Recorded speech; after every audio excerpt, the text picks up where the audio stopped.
The story begins with a princess of humanity named Hao Jingna saying that as soon as he defeats the Demon King, he will return so they can have an incredible wedding. Crowned, he tells her not to worry, promising that he will definitely bring victory to their race. In the next scene, he is already face to face with the strongest base of the demons. Standing in front of it, he yells that he wants to see them resist this attack. With that, his entire group charges toward the Demon King. On that day, it had been 18 years since he joined the human army, and now finally they were about to destroy the strongest base of the demons. This was the last step for humanity to reclaim all of their lands. The protagonist declares that the battle of thousands of years will end by his hand. He slashes at the Demon King and claims that this is humanity's final victory. However, the creature looks at him and asks if he's sure about that. The system then warns him of the danger. The demon's stomach begins to swell, and he announces that if he's going to die, everyone will go with him. The poor protagonist asks why the demon has to be so toxic. With that, a massive explosion wipes out the area. As the smoke begins to clear, the system informs him that he has 2 minutes left to live. However, it also congratulates him for his leadership and for his contribution to the human race.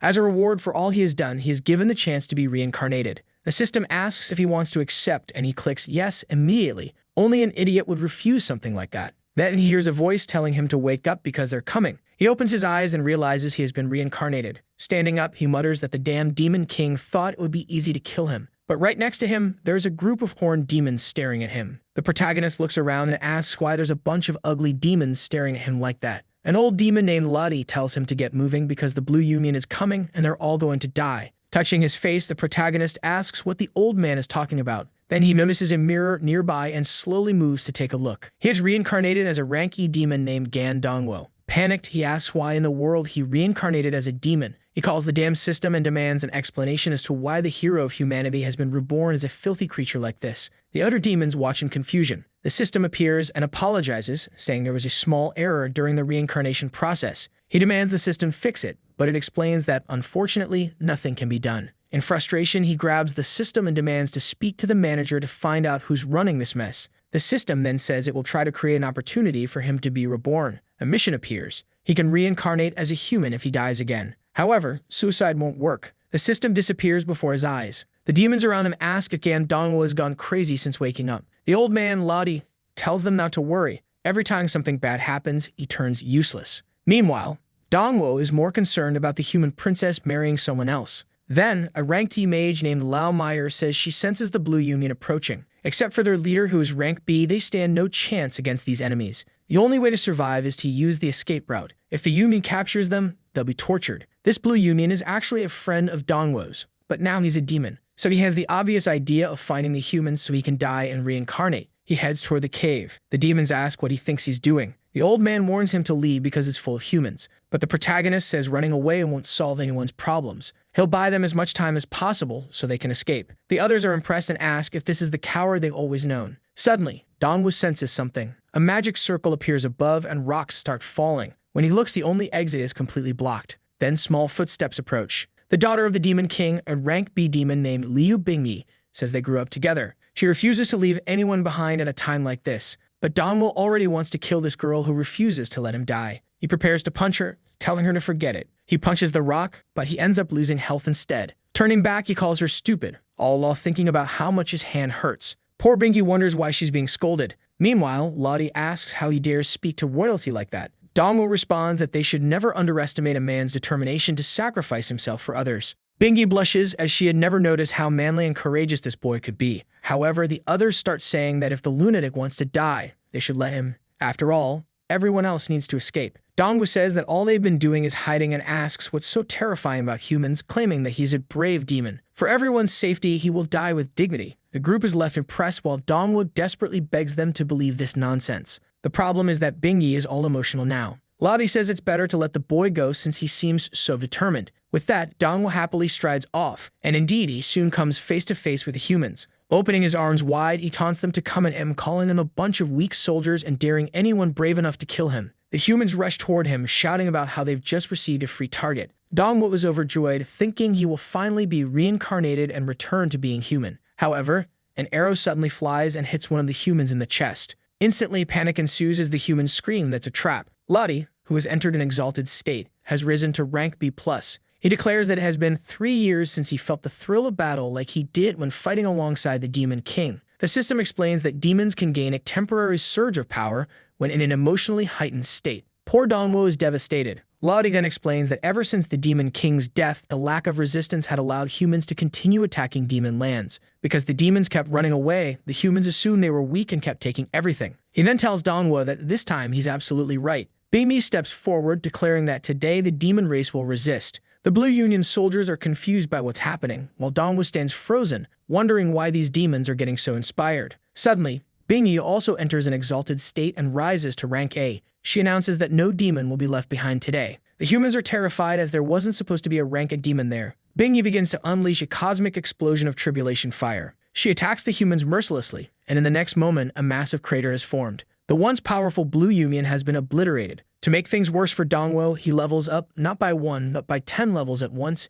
and gains a pile of items. The poor guy collapses to the ground, crying, saying that ever since his first day as a demon, all he has wanted is to die. The scene shifts to the capital city of Yu and the Hu residence. A horned demon named Kayan Duko, though calling them horn is a bit pointless, since everyone is, after all, asked about the failed plan. Another demon wearing glasses responds to the royal figure, confirming the plan's failure. The original idea had been to wait for the perfect moment when Her Majesty was completely surrounded by the Blue Union. At that exact moment, Master Chang Wujin would lead the demon army to rescue her dramatically. He would stand atop the corpses of the humans and bring her back by the arm, ensuring she fell for him. However, the plan was a complete failure because Bingyi entered an exalted state and wiped out the Blue Union. Ken Duko then turns to the demon on the throne and asks the general what they should do now. The figure on the throne, Huan, declares that all military power still rests in his hands. Using the influence of the 3 great demon orders, they will force her to marry his son. He commands his troops to march the next day and make a formal marriage proposal. That nonsense about winning her love is a complete waste of time. At that moment, Bingyi is thinking about the protagonist, recalling how manly he was in such a dangerous situation. She summons Lao Meyer and instructs her to bring Dongwo,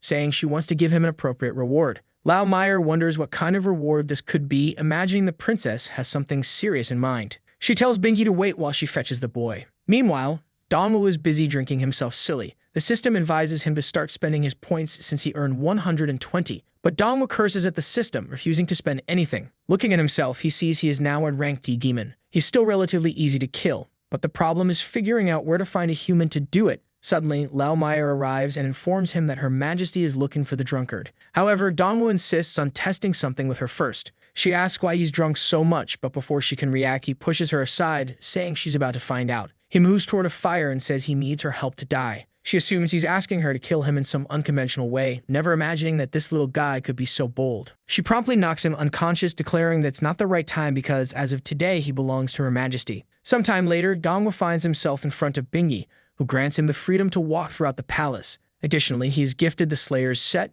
which will allow him to become a true hero. Lao Meyer is stunned, realizing that Bingyi has just handed over the armor of the former Demon King as a gift. Dongwo examines the set, full of rare items, and wonders why he's been given such an overpowered collection. Knowing she wouldn't accept that gift, Dongwo simply steps away, saying he's leaving. Bingyi, with her curvaceous figure, is startled that the boy doesn't seem impressed by it. However, as he's walking away, some individuals are watching him. An old man named Wei Ming is furious that Dongwo received the Demon King's set just for what he did that day. He says that such a reward should only be given to a demon who demonstrates power to the world, calling it irresponsible to do otherwise. Wei Ming seems to be an ally of the general on the throne, as he mentions that this act forces him to side with the man. At that moment, Dongwo approaches and calls out to the old man, who's already itching to kill this shameless brat who dares to push his luck. But instead, Dongwo stretches out his hand and says the set can stay with him. Wei Ming is shocked, asking why he would give it up. Dongwo simply tells him to keep it, explaining that he's trying to die and a set like this would only hinder his plans. He then adds that it was Her Majesty who asked him to hand it over as a token of appreciation for all Wei Ming had done for the city. Before Wei Ming can respond, Dongwo dashes off, waving goodbye.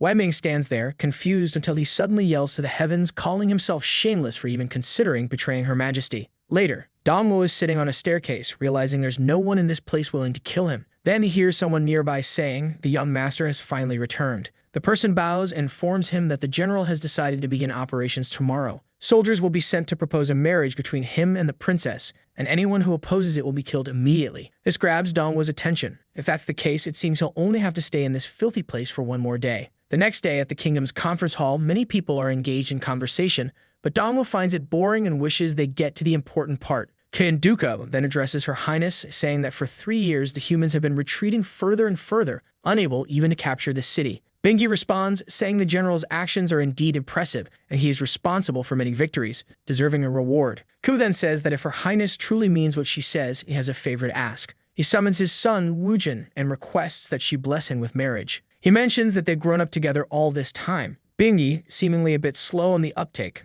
notes that they haven't seen each other in 3 years and asks who Wujin wants to marry. That's when Hu explains that he wants her to marry Wujin. She is shocked, asking what he's talking about since they don't even like each other. The general, however, says that's irrelevant. For the first time in thousands of years, a woman is ruling the city of Yun, and rumors of the kingdom's weakening are spreading. If she ascends to the throne alone, things will only get worse. However, she could easily silence everyone by marrying Wujin. The people behind him nod, agreeing that it makes sense. Besides, young Master Wujin is very handsome and would be a perfect match. Levity, however, is furious, calling the general disgusting for putting Her Majesty in such a position. Bingi seems torn, unsure of how to respond. Dongwu sees the opportunity he's been waiting for. He steps forward, prompting the old man to ask where he's going. Dongwu grabs Bingi's arm and says she shouldn't let threats dictate her decisions. Everyone has the right to make the choices that bring them the most happiness. Bingi, flustered, doesn't know how to respond. Dongwu then asks the others how they can shamelessly force something like this. That's when Wei Ming recognizes him as the same boy who gave up the armor yesterday. Bingi tries to apologize and says she won't accept the proposal. However,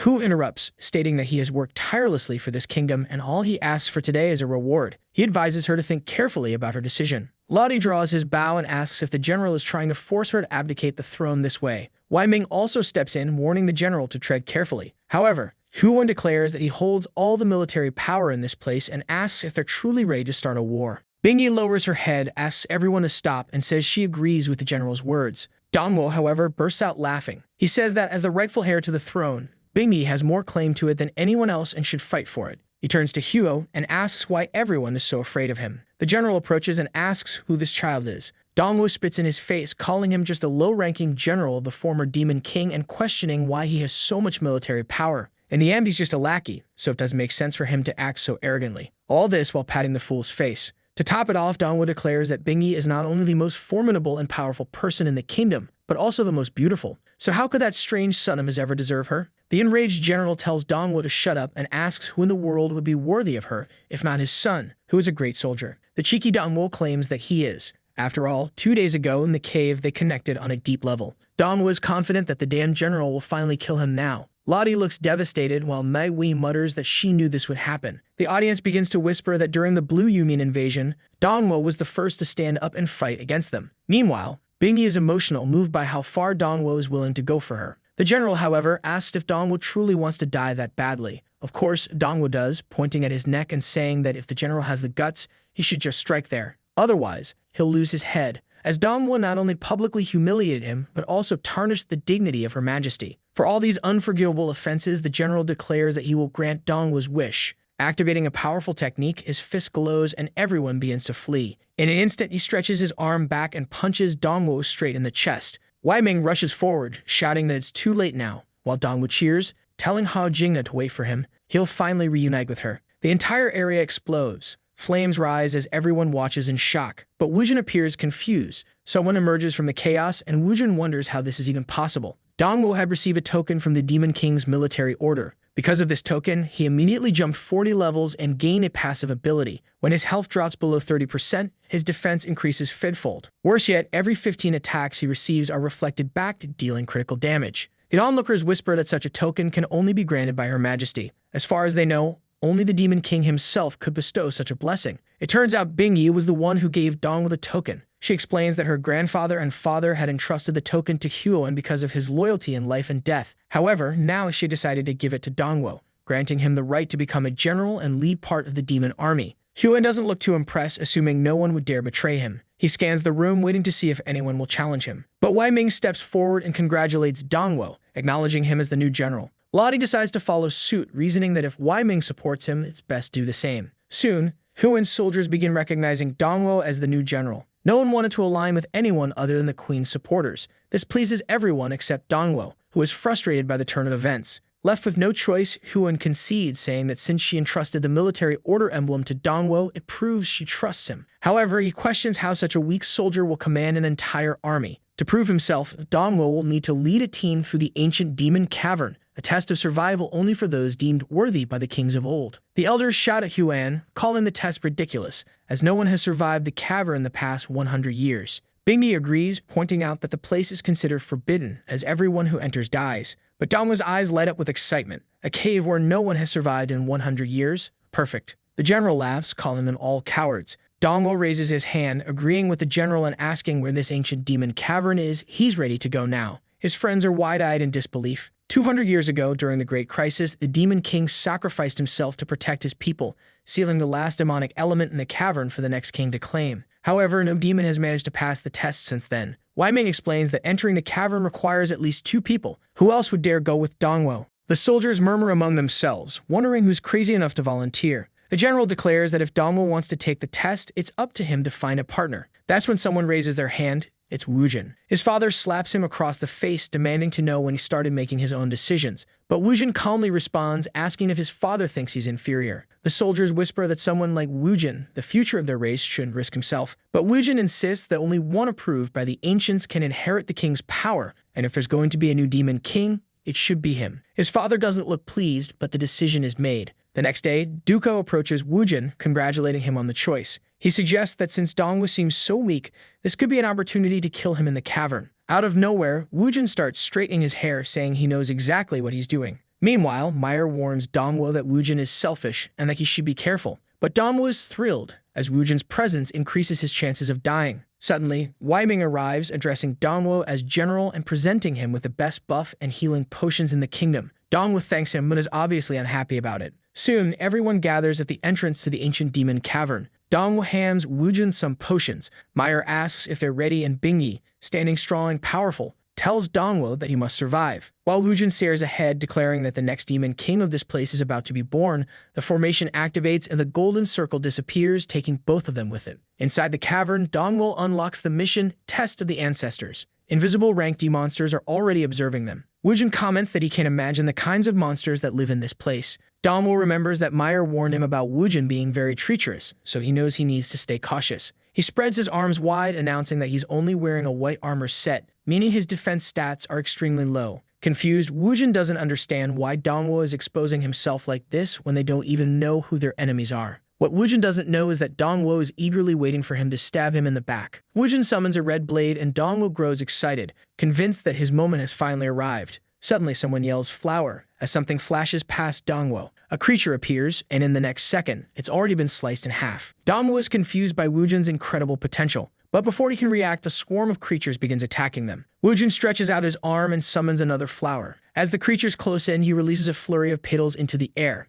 A sudden burst of energy from his hands creates countless slashes, shredding the creatures to pieces. Wujin remarks that it's impressive Dongwu had already detected those soul bats. Using himself as bait to lure all the creatures and then taking them out in one fell swoop was a clever strategy. However, Wujin warns him not to think they are equals just because of something like that. Dongwu readily agrees, saying he knows he's nowhere near Wujin's incredible level. Not one to be humble, Wujin responds with, "Of course." The scene shifts as Wujin unleashes Annihilation Slash and activates the blade of the flower. Dongwu is left bewildered. His plan was to get stabbed in the back by this guy, but Wujin is so competitive that he's charging ahead, killing all the monsters instead. To make matters worse, since Wujin doesn't stop slaughtering the creatures, are all focused on him, leaving Dongwu in no danger whatsoever. Still, Dongwu is determined to eventually draw all the monsters' attention to himself. He realizes he has 408 points to spend and wonders if he could use them to help with this plan. Later, Wujin remarks that according to the map, they've reached the deepest part of the cavern. What strikes him as odd is that Dongwu hasn't killed a single monster yet. Wujin doesn't want to believe it, but maybe Dongwu really is just a weakling leeching off his experience. Suddenly, the ground begins to shake. The dungeon activates and a mission appears. Protect the Demon King's messengers. It's a high-difficulty mission with a 20-minute time limit. A horde of creatures emerges, surrounding them. Wujin's expression changes immediately. He activates his flower ability and throws it toward one of the creatures, but it effortlessly blocks the attack. The creature opens its arms and fires a laser into the sky, summoning a meteor that crashes down on Wujin. The explosion is massive, but Wujin survives.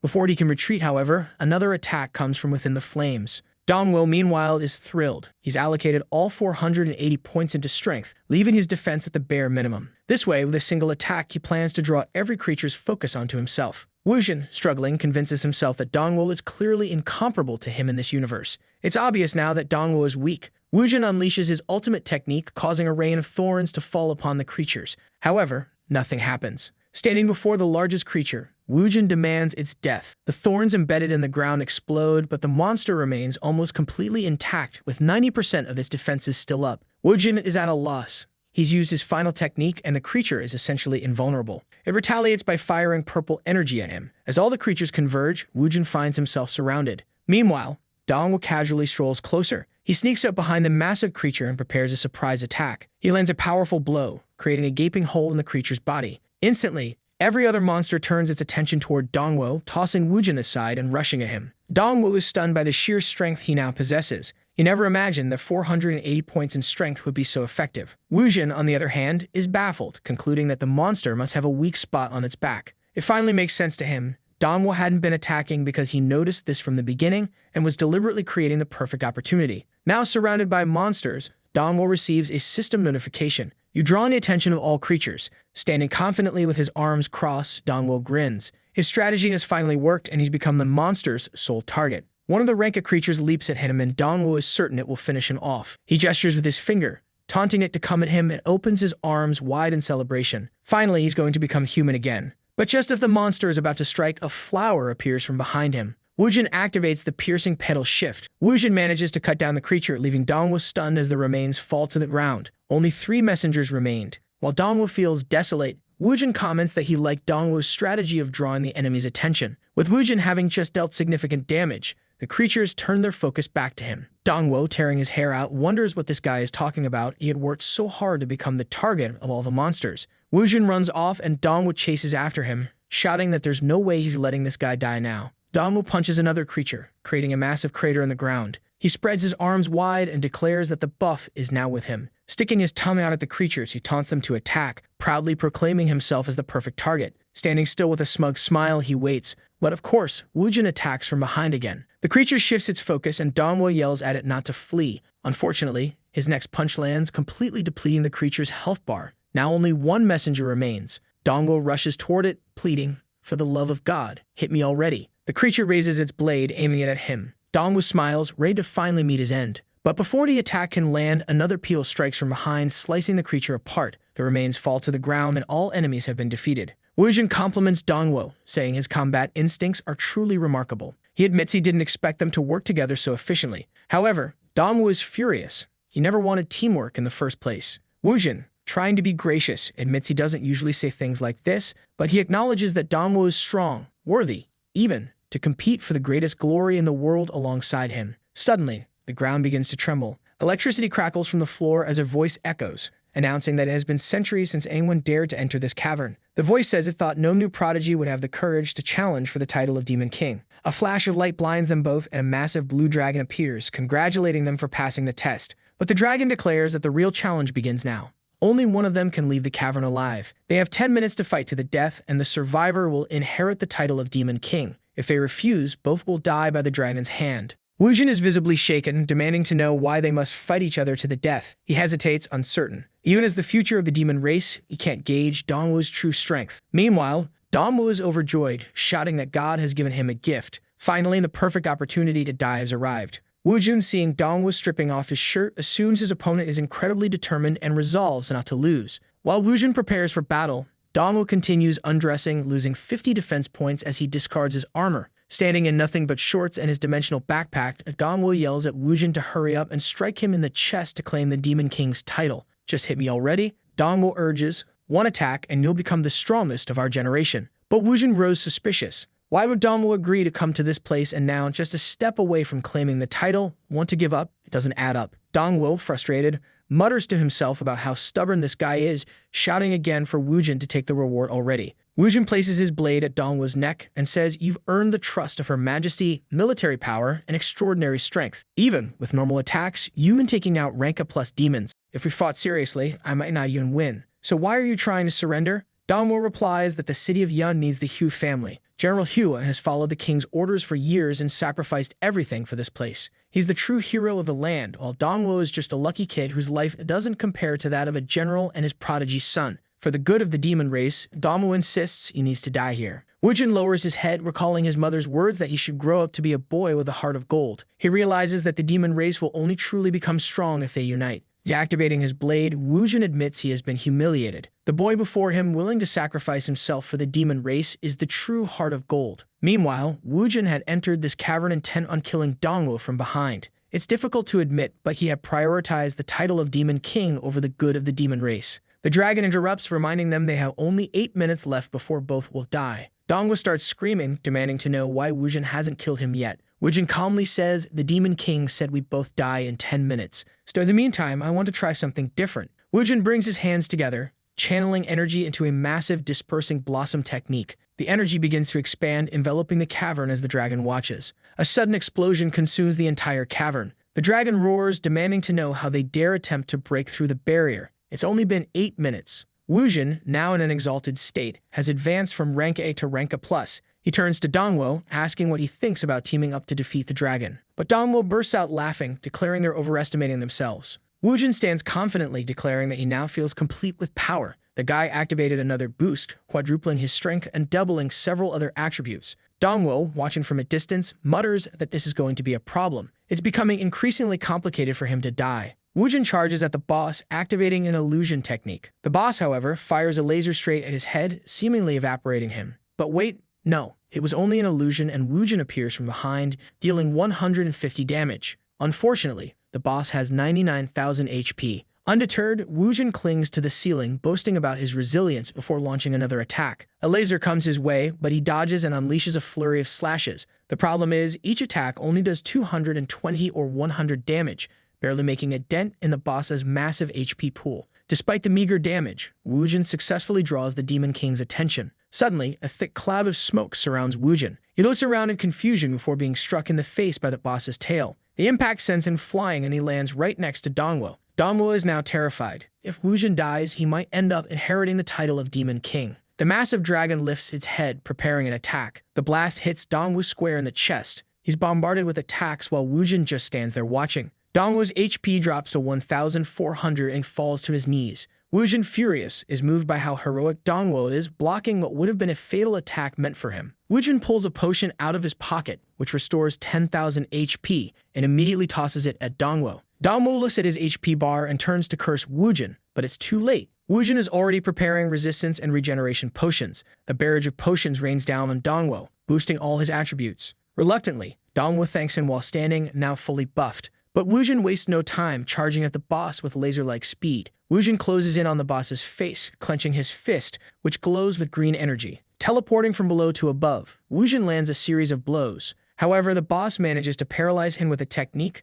leaving Wujin open for an attack. Just as the boss is about to strike, Dongwu rushes in from behind. Throwing himself in front of Wujin, he declares, "I'll block this." He takes another laser straight to the stomach. His HP starts dropping, and he's thrilled until Wujin throws another potion at him, healing 5,000 HP. Dongwu, furious, yells at Wujin to stop tossing potions, but Wujin just smiles and says, "Don't worry, I'll always have your back, my friend." Together, they continue fighting the Demon King in the cavern until the boss's HP bar finally drops to half. Wujin, crouching, remarks that at this rate, they might actually win. However, the system warns them that reaching half HP has triggered the boss's passive ability, Lake's Return, a rank SS skill that regenerates 100,000 HP per minute. Wujin, stunned, exclaims that this makes no sense. Even if they attack non-stop, they wouldn't be able to outpace the regeneration. The boss taunts them, saying they're far too weak, and it's laughable that they believe they could kill a god. With a deafening roar, the boss inflicts massive damage on both of them. The roar applies numerous debuffs, including poison, which causes their health to steadily decline.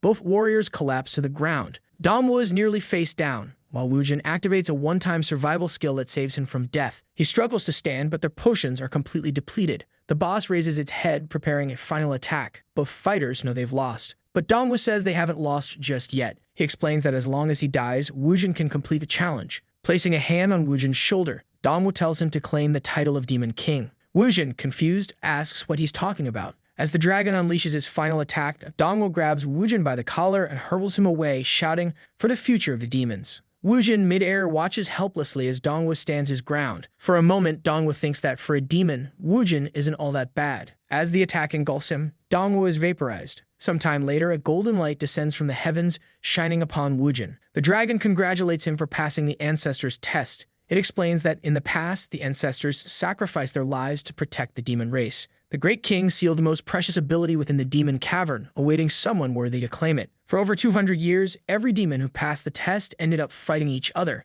killing themselves in the process. A demon who murders another is not qualified to hold the title of king. Only Wujin and Dongwo, who supported each other until the end, have truly faced the challenge together. Wujin earns recognition as a strong man worthy of the Demon King's legacy. The dragon explains that the Demon King's successor must have the courage to protect others without fear of death. Naturally, Dongwo is posthumously granted the title of king recognized by the ancestors. He earns 5 million experience points, levels up 10 times, and unlocks an SSS skill that regenerates 100,000 HP per minute. Dongwo also gains the title Demon King, granting numerous additional attributes and making him undetectable. The scene shifts to the outside world, where the onlookers are in shock. Word spreads that the demon cavern has been cleared. Dongwo remarks that the prophecy might actually come true. This generation could witness the rise of a demon king who will reunite the demon clans. Bingi, emotional, notes that the last true demon king was Liu Yun, one of the greatest demons to have ever lived. A true king only appears once every few centuries. They possess an aura that sets them apart from any other demon. Huvin stands confidently, declaring that he always believed his son would be the pride of the heavens. It was natural, he thought, that his son would receive the title of king. However, Wei Ming interrupts, saying, "It wasn't your son who became king. It was General Dongwo." The crowd's eyes widen in disbelief. Meanwhile, Dongwo is in a quiet corner talking to a demoness. He's asking for more drinks, but she refuses, saying he's too young for that. Dongwo looks desolate. With his new ability to regenerate 100,000 HP per minute, dying has become impossible. He laments, saying there's no way he can return to his own world now. Hao Lin, the person he dreamed of being with, was left in the past. As he wallows, someone is watching him from the shadows. Dongwo notices, turning to look, but the figure disappears. The scene shifts to reveal a green-haired girl sneaking another glance at him. The next moment, Dongwo appears right behind her, asking why the brat is following him. Startled, she falls back, tears in her eyes, insisting that he isn't scary and she's not afraid. The child introduces herself as Tan Jiao, a rank D nuclear demon. Dongwo, unfazed, demands to know why she's following him. She stands and nervously explains that she wants him to accompany her to Balin Cavern. Before Dongwo can respond, another person approaches and Tianjiao explains her situation. She had received the chance to make 3 wishes,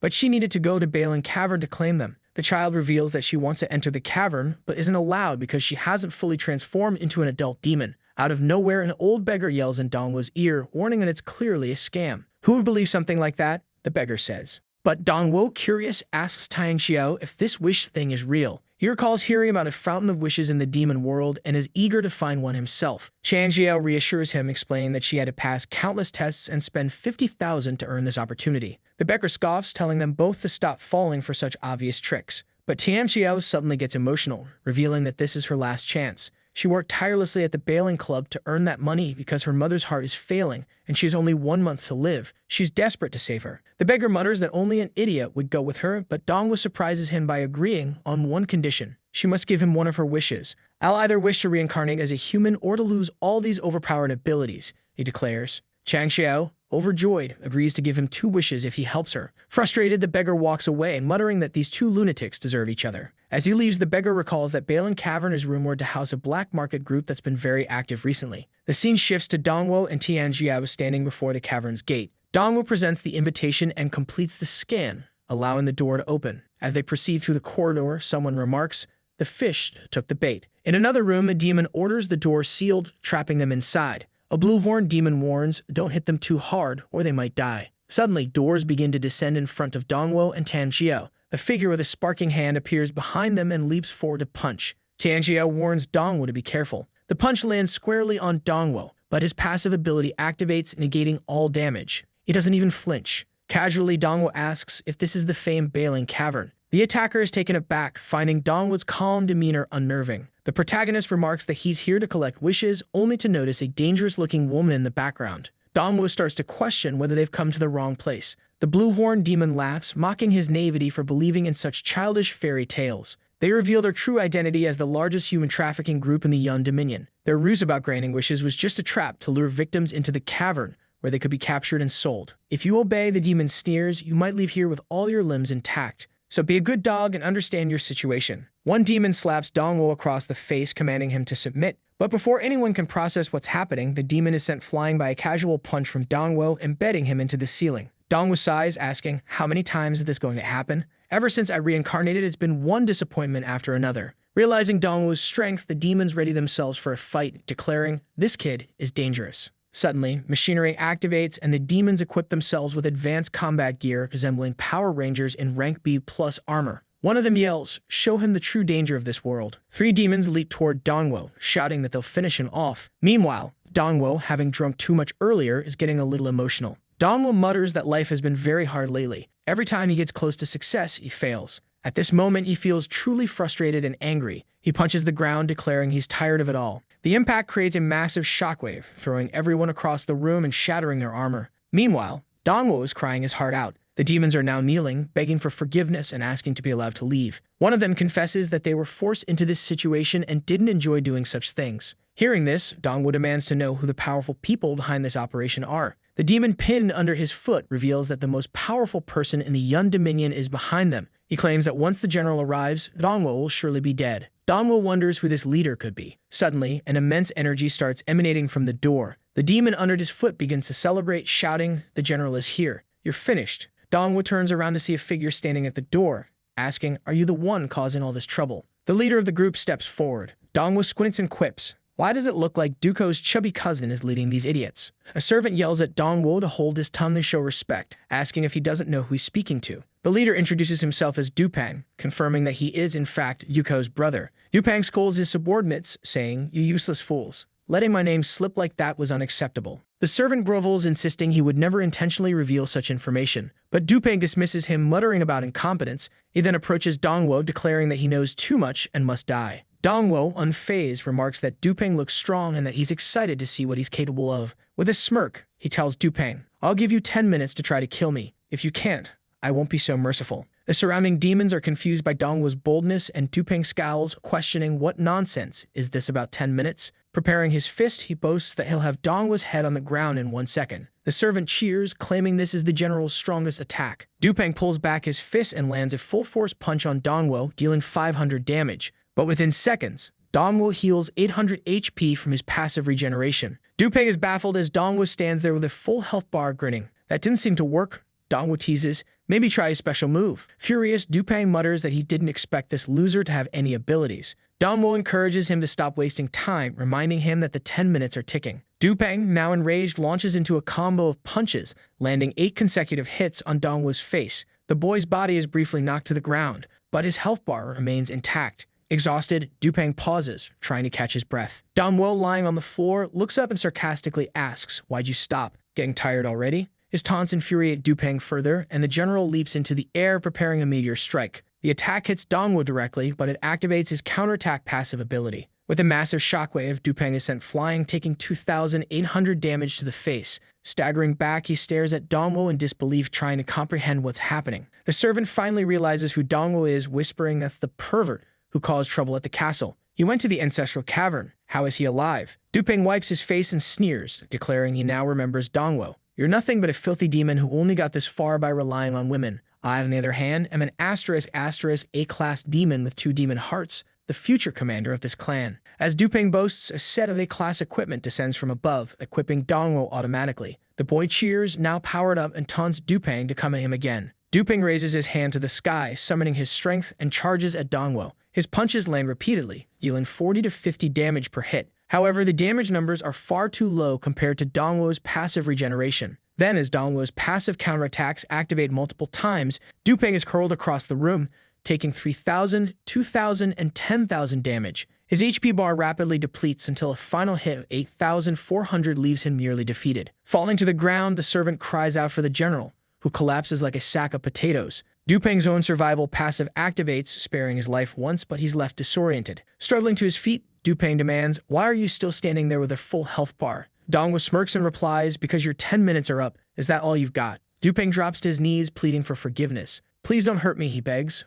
"I'll give you anything you want." Dongwu calmly states, "The only thing I want is someone who can kill me." Dupang looks at him in horror, whispering, "That's impossible. No one deserves something like that. Who are you?" Before Dongwu can answer, someone at the doorway calls out for the general. It's Duko, who steps in and coldly observes the scene. The servant begs Duko to save his brother, but Duko replies he brought this upon himself. If Dongwu wants to kill him, so be it. Duko apologizes, saying it was his mistake for letting this situation escalate. Dongwo dismisses him, replying, "Whatever, I don't even care about that chubby guy's life," as he kicks a pebble and mutters about how weak everyone is. But suddenly, he stops, remembering something. Turning around, he asks, "Dupeng, did you really say you'd give me anything I want?" He approaches, narrowing his eyes, and asks if it's true that Dupeng has two demon hearts. Dupeng, panicked, denies it, calling it absurd and claiming he'd never have such a thing. The scene shifts to a hospital, where Dupeng is stretched out on a gurney, begging his brother Dukao for help. But the doctors prepare the anesthesia, reassuring him, "Don't worry,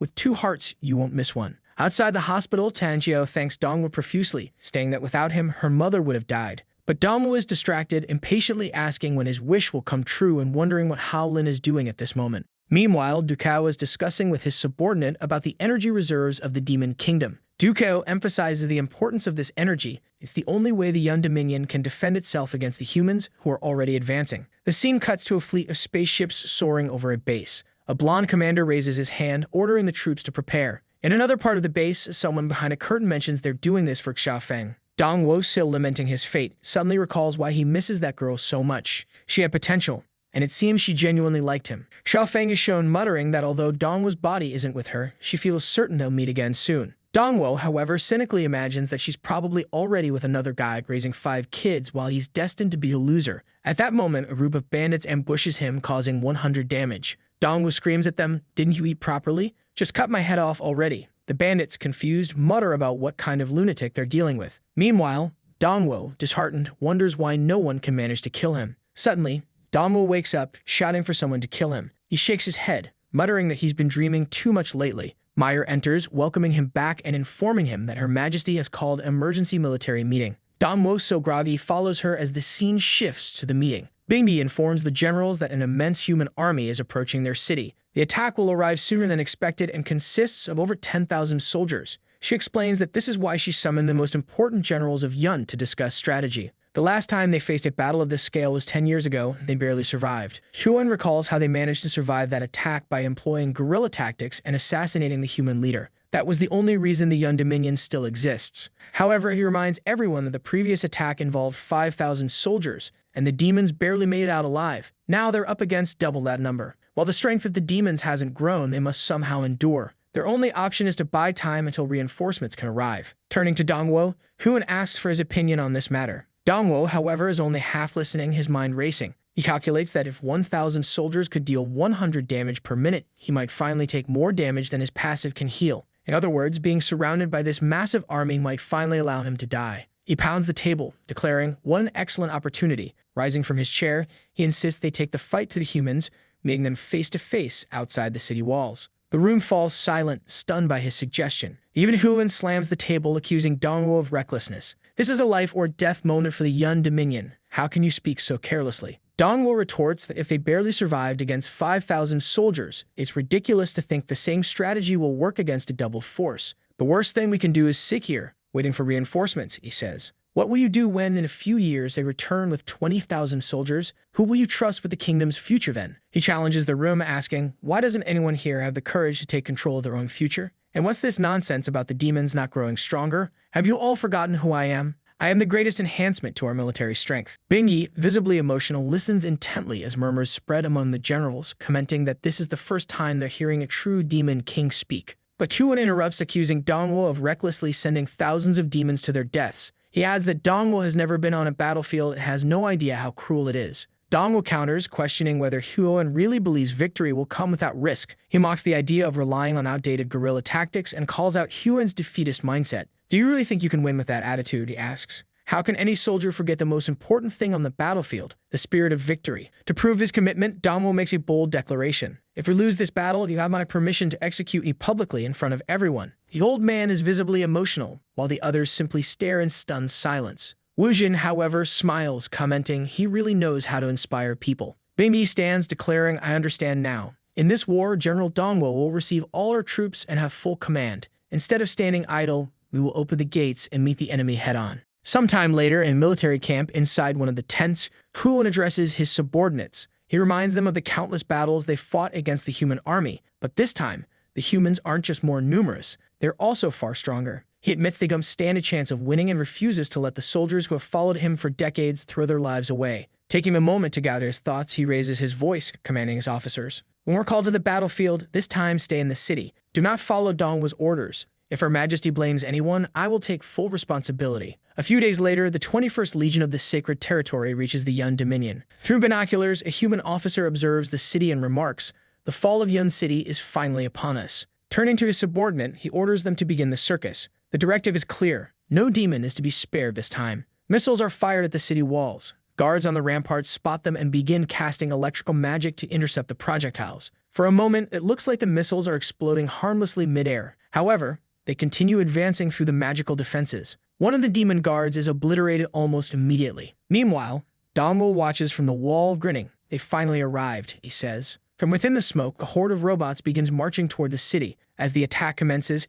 Huan approaches Dongwu. Turning to his men, Huan reminds them of the plan they discussed. However, even those officers seem uncertain which general they should follow. Dongwu notices the hesitation and shouts, commanding everyone to stay within the city walls. His voice carries authority, and his words leave everyone wide-eyed in confusion. This battle, Dongwu declares, belongs solely to the king. Without hesitation, he leaps off the wall, landing directly in front of the advancing human army. The human soldiers stop, bewildered by the lone demon standing against them. Lu Renjia, a human mage leading the forces, watches from a distance and frowns. "Why did he come alone?" he asks, suspicious. There are still many demons stationed on the walls, so Renjia wonders if this is some kind of trap. Meanwhile, the demon army remains perplexed, unsure why Dongwu gave such a reckless order. Huan, watching from the wall, is convinced Dongwu has lost his mind. "There are tens of thousands of humans out there," he mutters. How does he plan to face them alone? Standing boldly in front of the human army, Dongwu smirks. "I've heard humans are quite strong," he says, beginning to remove his armor piece by piece.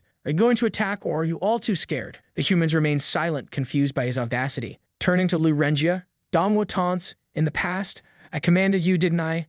Don't disappoint me now." Renjia, visibly annoyed, scowls. Dongwu knows Renjia hates being embarrassed and continues his provocations. Turning his back to the army, he adds, "Oh, I have an itch. Anyone care to scratch it?" This proves too much for Renjia, who snaps, shouting, "How dare this bastard mock me? Kill him." He orders the entire army to attack. Arrows, bullets, and energy blasts rain down on Dongwu. He grins, thrilled that they've begun to attack in earnest. Even Renjia draws his sword, slashing for 150 damage. But Dongwu remains standing, seemingly unaffected by the onslaught. Despite never investing points in defense, his high level grants him a natural resilience that negates most of the attacks. He calculates quickly. To overcome his regeneration, the army would need to deal 1,666 damage per second. They're nowhere near that. Frustrated, Dongwu shouts at the soldiers, "What's wrong with you people? Attack properly already." The human soldiers freeze, unsure of what to make of him. Renjia orders the second unit to join the assault. More robots arrive, including a massive one equipped with a laser cannon. The cannon charges and fires a concentrated beam straight into Dongwu's chest. Dongwu laughs, encouraging them to keep it up. "Come on, hit me harder." From the walls, Huan watches in disbelief. He begins to wonder if Dongwu's confidence wasn't misplaced after all. Could it be that from the very beginning, he truly believed he could win alone? Meanwhile, Dongwu is taking 50 hits per second and finally starts celebrating. Watching his health bar drop, he exclaims, "It's been so long since I've seen this beautiful red color." But then his passive counterattack activates. One of the reflected attacks strikes his soldier directly in the chest, killing him instantly. The soldiers panic, trying to figure out what just happened. An injured officer, gasping for breath, warns, "This demon isn't normal." Before he can finish his sentence, Dongwu's counterattack triggers again, killing another soldier. Renjia starts to piece things together. Something's wrong. This must be part of his plan, he mutters. He orders the entire army to cease their attack immediately. Renjia recalls a legend the general once told him of an SS-rank demon king, a being with immense resilience who was able to restore the demon race while he lived. According to history, this creature should have died long ago. Renjia stares at Dongwu, baffled. If that demon king is long dead, then who is this guy?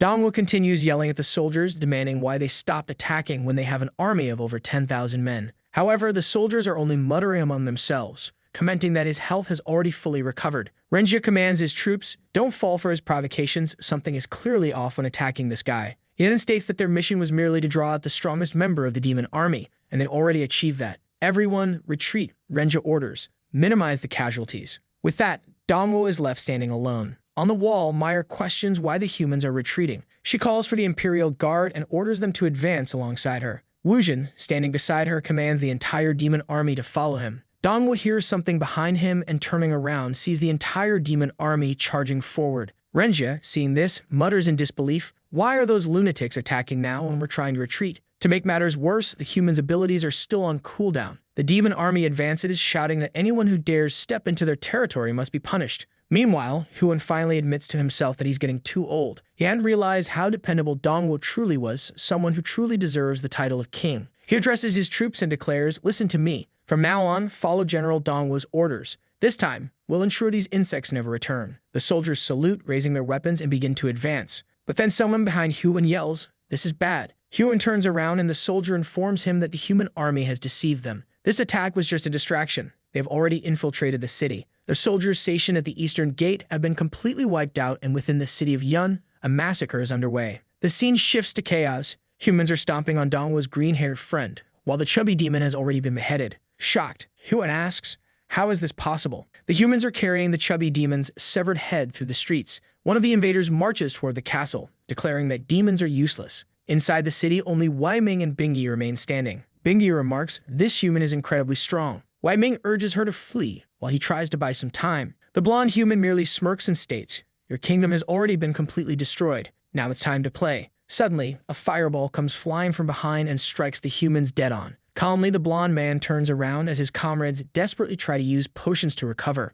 It's Huan who has arrived and declares, "You're all despicable." The blonde man grins. "Finally, a demon who looks decent," he says. Standing up, he stretches and remarks, "Time for some exercise." The demons quickly notice a purple aura surrounding him, realizing that compared to the other humans, this one is incredibly powerful. Huan knows he must end this quickly. A lightning bolt descends from the heavens, striking the blonde man's head. In an instant, the man transforms into a dragon. This is Berserker mode, a state that increases power by 130% and health by 500%. Elsewhere in the city, the battle rages on. Dongwu sits despondent. All he wanted was for someone to attack him and finally end his life. Ever since reincarnating into this body, it feels like all he gets are hacks and overpowered abilities. No matter how hard he tries, dying seems impossible. Laughing and crying at the same time, Dongwu looks up at the sky and yells, "What do you want from me? Do you really want me to become the Demon King?" At that moment, a lightning bolt crashes down from the sky, striking Huan. Dongwu rushes to the scene, stunned to find everyone dead. He asks himself why demons and humans are fighting in the middle of the city. Then he hears a voice begging for someone to spare his daughter.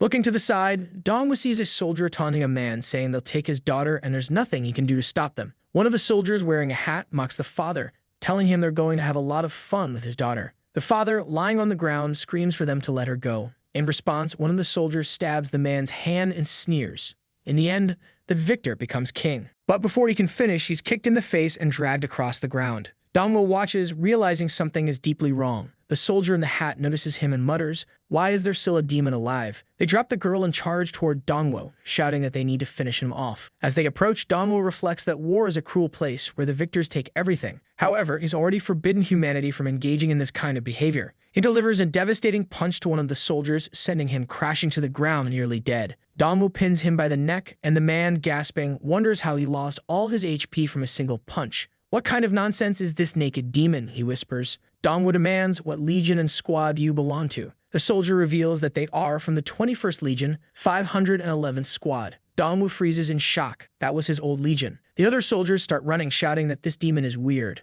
Dongwu, still trying to understand what's happening, glances to the side and sees one soldier dead, while another is being finished off on the ground. Surveying the destruction around him, Dongwu mutters, "I've been here before." Explosions continue to rock the city, with bombs obliterating buildings left and right. The situation in Yun is starting to make sense to him. Suddenly, he hears someone say, "Mom was tortured to death." A father tries to calm his daughter, saying, "At least we still have each other." From above, lightning continues to strike, illuminating the chaos below. Dongwu stands in the rain, watching as the dragon descends. At that moment, his memories begin to return. 6 years ago, he had led an attack on a kingdom called Yun, and the last creature he defeated was this very demon dragon. The problem was that the victory had been so easy, he'd nearly forgotten all about it. Now, Dongwu recalls the system and the words it had spoken about reincarnation. It wasn't just that he had been revived. He had been sent back 6 years into the past. This revelation leads him to question, who is leading this army? What happened? And where is his original body? In the skies, Jin Mei, the beloved princess of the healthy humans, observes the unfolding chaos.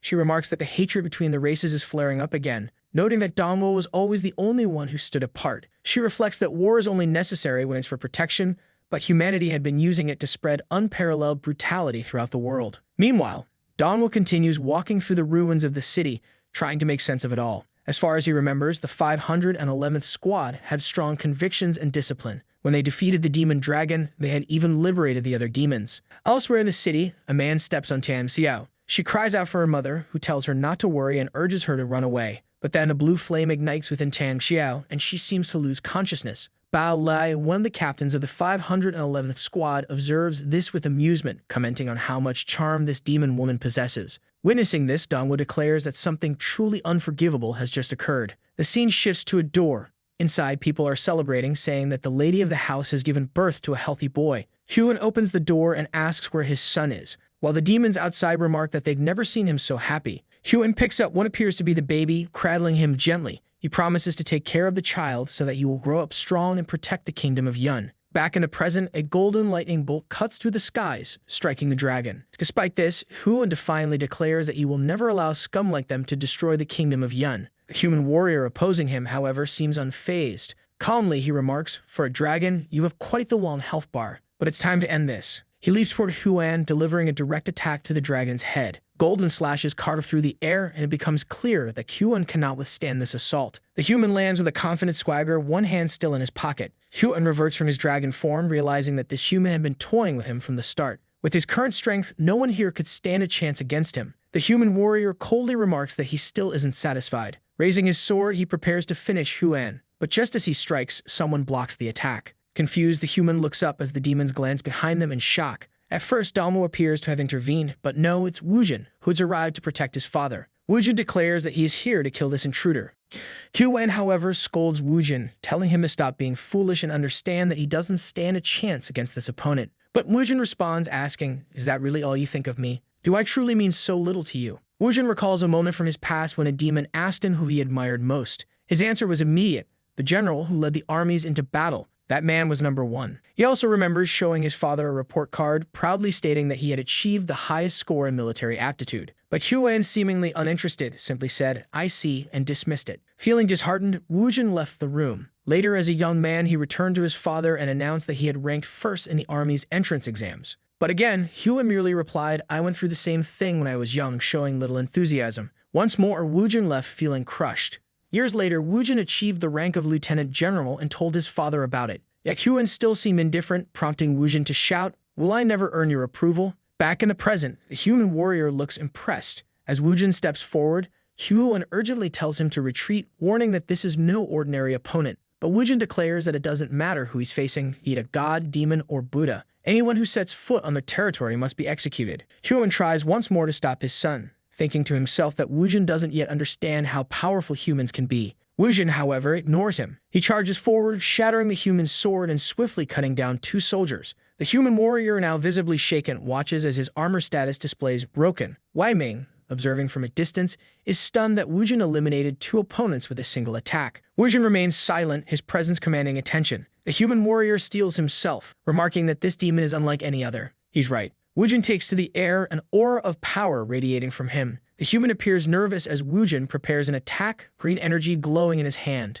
But it's not just an attack, it's a transformation. Wujin morphs into a massive purple dragon. Huan, watching in disbelief, wonders when this happened. When had his son surpassed him? A memory surfaces. After Wujin left the room with his report card, Huan had taken a moment to look at it. Seeing the perfect scores, he smiled, murmuring that he expected nothing less from his son. But when Wujin returned to retrieve the card, Huan quickly hid his pride, adopting his usual stoic demeanor. All Huan ever wanted was for his son to live a peaceful, ordinary life. He couldn't understand why Wujin was so fixated on joining the military. Later, when a subordinate informed Huan that Wujin had ranked first in the military exams, Huan was overjoyed, saying he always knew his son would achieve great success. The problem was that all of this went against Huan's plans. His servant had noticed that every time the name Wujin came up, it became harder to understand the general's feelings. We then see Huan sitting under a tree, beside a gravestone, lost in thought. It was his wife's grave. He wondered why he had fallen in love with someone so connected to the dangerous path of a soldier. Yet it was undeniable. His son was a genius. In the past, while Huan led battles on the front lines, his wife handled everything at home. But she had left too soon, and now he didn't know how to deal with Wujin. From the beginning, his plan had been for his son to lead an ordinary life, one of safety and peace.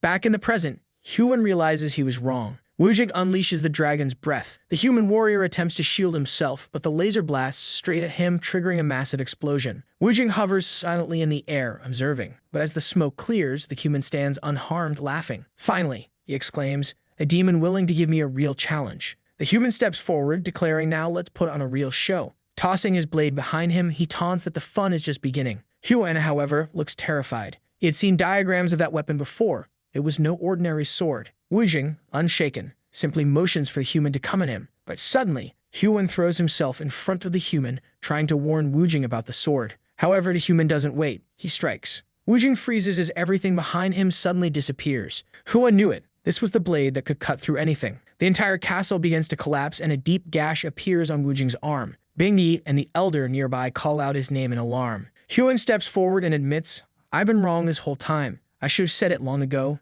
You are my greatest pride." Wujing, tears streaming down his face, watches as his father's arm falls to the ground. Huan had been wounded, but he smiles through the pain, telling Wujing that he is certain his son will become an exceptional warrior, perhaps the strongest general the demons will ever know. That's why, Huan says, Wujing must survive. The human standing before them wields the Abyss Blade, a weapon capable of killing even an SS-rank being. Even if the entire Yun Kingdom united, they wouldn't stand a chance against this foe. Huan knows he has only one option left, his trump card, a secret he has kept for decades. To protect the kingdom of Yun, he would use absolute defense. Wujing recognizes this ability immediately and pleads with his father to stop. "Why are you sacrificing yourself like this?" he asks. But Huan activates the Wall of Life. This ability burns the user's own life force to create an indestructible barrier of flames. It boosts his defenses by 10,000 points. As the ability activates, Huan recalls holding a young Wujing in his arms, telling him he needed to grow up strong and healthy. To make that possible, Huan was willing to lay down his life to protect the entire kingdom of Yun. Suddenly, Weiming runs forward, grabbing Huan by the arm and urging him to retreat. But the human warrior laughs at their desperation. "You're joking, right? Trying to run away like this? That's just insulting," he sneers. "I'm not satisfied with this performance yet," the human says. "I want to see everyone's despair." But then a voice calls out from behind him, telling him not to rush. "We can't let this guy die so easily," the voice says. It's Lao Tai who steps forward, claiming that the demons have been protecting a demon core this whole time. Now he offers it to the humans in hopes of joining their army. A lightning bolt strikes the ground, and the human leader turns to Lao Tai, asking if this is true. Pointing the sword at Lao Tai's head, he demands, "Why should I trust you?" Lao Tai explains that the Qian clan has been guarding the demon core for generations. Even his ancient ancestors served the first demon king. Every demon king, Lao Tai continues, has 3 generals by their side. One skilled in magic and governance, one proficient in combat, and one a master of military strategy. But Lao Tai adds, "Our clan never relied on such skills to maintain our position. All we needed was the demon core." The core, he explains, is an artifact that contains the spiritual energy of the entire demon race. Only the blood of his ancestor could unlock its power, and only his clan could bless someone with its strength. The human leader admits he has heard of the demon core and acknowledges its immense power.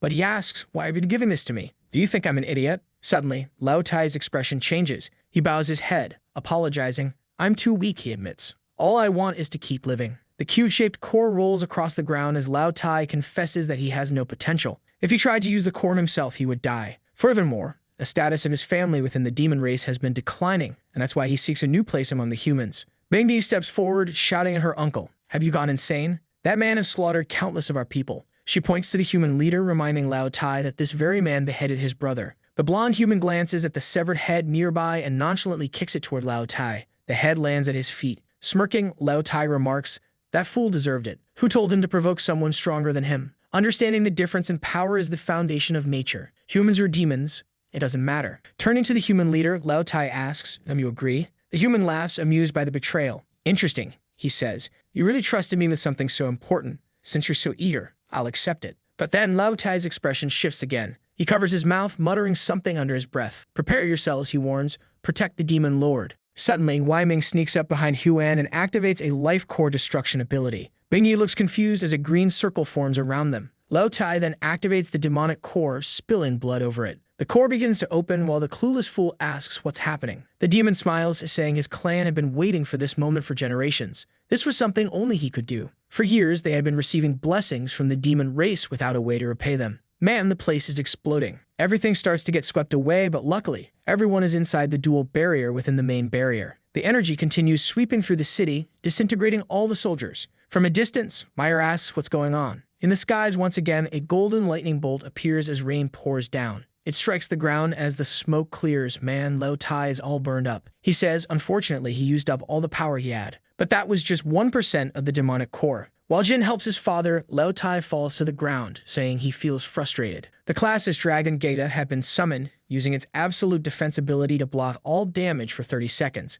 It lets out a roar, and the human remains unscathed, saying they had made the wrong choice. Using the trump card without knowing the cards he had hidden was foolish. He then walks toward the fallen Lao Tai, who's clutching the cube. As he tries to grab it, a lightning bolt strikes, severing his hand. The blonde man asks if he's ready to face the consequences. Holding the cube, he says he never expected to find something like this in such an insignificant place. No wonder it was the birthplace of the Demon King. He tucks the cube into his shirt and says it's time to get back on track. Looking back, he tells the others to finish the job, but the dragon hesitates. The human asks if it doesn't want to kill its own kind. Suddenly, a strange robot attached to its neck sinks its claws in. The monster begins writhing in pain and suddenly changes expression. It charges at Wei Ming, who prepares a shield. He orders everyone to protect the girl, but she says they should worry about saving themselves. The blonde man stands still and says dealing with demons is always like this. He vanishes in a blur and strikes Wei Ming, saying dealing with humans is always irritating. His hand was embedded in the old man when suddenly, Huan appears beside him. He tries to throw a punch, but another man grabs his arm, activating the Eye of Judgment. This ability lets him understand his opponent's attributes after battling them. Huan had about 1,400 strength and 1,500 vitality. The blonde man remarks that these two highest attributes must be what Huan is most proud of. What a pity, as they were far too low, and he was going to destroy them. He twists Huan's arm, contorting him. As he slams the poor guy to the ground, a green piddle appears in front of them. Wujin emerges from it, ready to attack. But the blonde man seems calm, vanishing just in time and reappearing behind Wujin, analyzing again. Wujin, on the other hand, had 2,700 in attributes. The blonde man says it's impressive. Wujin had the potential to become a demon king, but it was a pity he'd die here. Yet it was undeniable that having over 2,000 speed was remarkable. In a second, he appears in front of Wujin, saying he must be the fastest demon in the area. He delivers a hard kick, sending Wujin flying. Man, another one bleeding out. He steps on Wujin's leg, saying it's time to strip away the speed he's so proud of. Wujin writhes in pain as the blonde man asks why an ant thinks it can topple a tree. It didn't matter. No one here had attributes high enough to face him. Lightning begins striking the ground as everyone watches.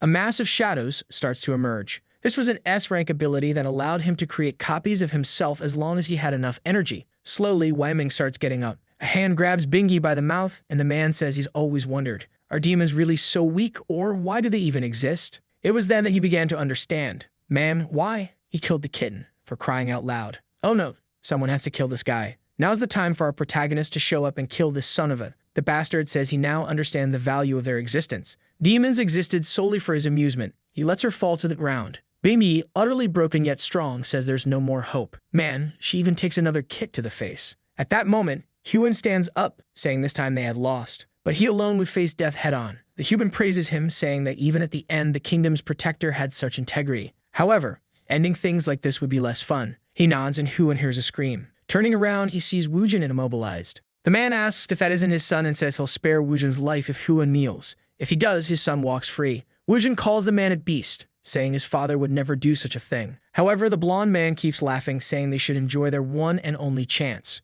Huan hesitates for a second and then falls to his knees, pleading with the man to keep his word. His son just stands there, watching. The blonde man then asks Wujin if he doesn't want to save his father, offering him the same opportunity. But Wujin shouts, telling him to stop playing games with this. The man simply smiles and delivers a blow straight to Huan's chest. As Huan begins to fall, he takes a slash to one arm, then to the other. Man, how many cuts is he going to give him? Huan collapses to his knees now, begging for the fight to stop. In the background, Mingyu watches everything, crying. The blonde man then says that now that both of them are kneeling, he's in a tough spot because he doesn't know which one to kill. That's when Huan locks eyes with him, feels something, and throws himself onto the blade. Wujin screams, but his father simply says that with this, a choice has been made for him. But the blonde man isn't happy. He asks who gave Huan permission to act on his own like that. He pulls the sword out, saying Huan broke the rules, and because of that, he's abandoning his promise. The game was about to restart. Wujin lunges toward him but gets struck in the chest. Bingy keeps calling out to him, everyone crying. I just want to know when Dongwoo will show up. It's been, what,